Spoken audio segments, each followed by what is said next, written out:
मजनूपति, अब तो हद हो गई। ठान कर बैठे हो क्या कि जिंदगी में सुधरना ही नहीं है? अरे बेबी, मैंने क्या किया? मैं तो बस उसकी मदद कर रहा था। उसने स्माइल किया, उसे बोलो ना। यार पत्नी हो मेरी, इतना भरोसा तो करो अपने पति पर। I love you baby. पति पर भरोसा है, लेकिन उसके अंदर के मजनू पर नहीं है।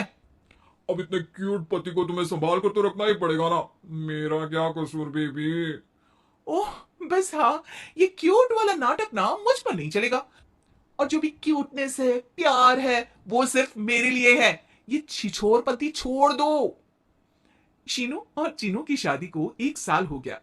दोनों की है तो लव मैरिज, और दोनों के बीच लव भी बहुत है।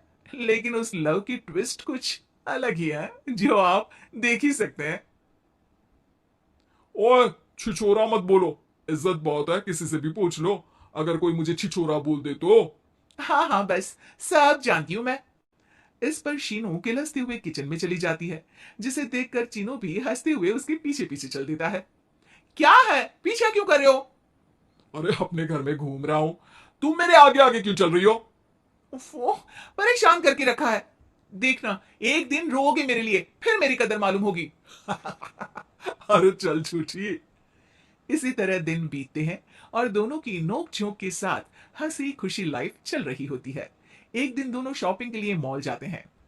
आज देखो कैसे तुम्हारी जेब खाली कराती हूँ। अरे मेरी जेब में तो कुछ है ही नहीं, खाली क्या करूंगी? अकाउंट में तो है ना? अरे ठीक है। जाओ शीनू जाओ, जी ले अपनी जिंदगी। मैं वॉशरूम होकर आता हूँ। चीनू वहां से चला जाता है, और शीनू ज्वेलरी शॉप में जाती है। लेकिन वहां कोई भी उसकी बात तक सुनने को तैयार नहीं होता। अरे यार, मैं भी कस्टमर हूं, मुझ पर कोई ध्यान क्यों नहीं दे रहा? इतने में चीनू भी वहां आ जाता है। करा लिया अकाउंट खाली? कहा, देखो ना, कोई मेरी बात तक नहीं सुन रहा, सब बिजी हैं। ऐसा क्या? Excuse me, can you please? Chinu के इतना बोलते ही अटेंडेंट तुरंत उसके पास आ जाती है, जिसे देखकर शीनू हैरान रह जाती है। हैरान तो ऐसे हो रही हो जैसे अपने पति को जानती ही नहीं। हाँ हाँ बिल्कुल, मजनू को कैसे भूल सकती हूँ? पर मजनू अब शादीशुदा है, ये मत भूले। शीनू अपनी शॉपिंग कंटिन्यू करती है, और कुछ देर बाद सारी शॉपिंग खत्म करके दोनों कॉफी पीने जाते हैं, जहां चीनू को रिया मिलती है, जो मिलती ही चीनू को गले लगा लेती है। ओह हाय चीनू, कितने टाइम बाद देखे। आज भी बिल्कुल वैसे ही क्यूट हो, जिसे देखते ही दिल फिसल जाए। इस पर चीनू शीनू को देखकर तुरंत रिया को दूर करते हुए कहता है। अरे रिया, मीट माय वाइफ शीनू। और शीनू, ये रिया है, कॉलेज फ्रेंड। अच्छा, शादी कर ली? ओके, मैं चलती हूँ, बाय। कॉलेज के मजनू, सब जानती हूँ कौन सी फ्रेंड है। वैसे वो मजनू वाली हरकतें आज तक बंद नहीं हुई ना। गले तो देखो कैसे लगाया था, जैसे उसकी पर्सनल प्रॉपर्टी हो। भूलो मत, तुम सिर्फ मेरी प्रॉपर्टी हो, और इस प्रॉपर्टी पर किसी ने नजर डाली या तुमने किसी को देखा भी तो दोनों की आंखें नोच लूंगी। ऐसा बोल शीनू गुस्से में वहां से चली जाती है। लेकिन इस बार चीनू उसके पीछे नहीं जाता। अरे बिना कुछ करे सुना गई, अपने आप आएगी वापस। चीनू शीनू का इंतजार करते हुए वहीं बैठ जाता है। इसी तरह कुछ घंटे बीत जाते हैं, लेकिन ना शीनू वापस आती है, और ना ही उसका फोन आता है। जिस पर चीनू घर पहुंच जाता है, पर शीनू वहां भी नहीं होती। ये सब देख वो बहुत परेशान हो जाता है। अरे ये कहाँ गई? इतनी देर हो गई, अभी तक तो उसे वापस आ जाना चाहिए था। चीनू सभी रिश्तेदारों और दोस्तों को कॉल करना शुरू करता है, पर कहीं से भी शीनू का कुछ पता नहीं चलता। कहीं गुस्से में इधर उधर तो नहीं निकल गई? अरे पर जाएगी कहाँ?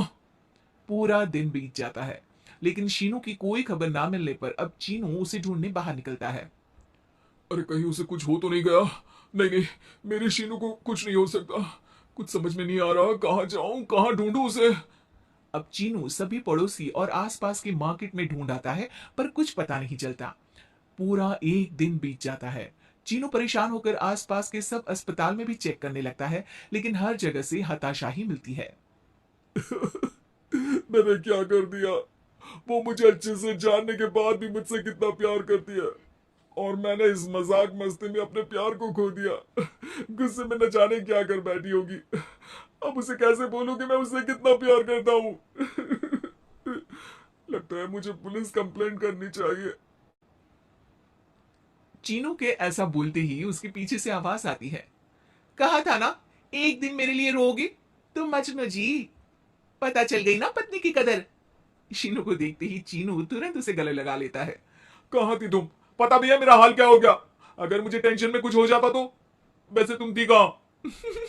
चल झूठे, तुम्हें कुछ नहीं होता। वैसे मैं रिया के घर थी, आखिर तुम्हें सबक जो सिखाना था, इसीलिए उसे अपने प्लान में शामिल किया, और आगे का हाल तो तुम जानते ही हो। तुम पागल हो, बिल्कुल पागल। ऐसा कौन करता है? जान निकाल दी। दोबारा कभी भूल कर भी ऐसा करने की सोचना भी मत, नहीं तो मैं क्या करूंगा मुझे भी नहीं पता। हाँ हाँ, मेरे मजनूपति, तुम भी दोबारा मेरे अलावा किसी दूसरे के सामने ये मजनूगिरी मत दिखाना, बुरा लगता है यार।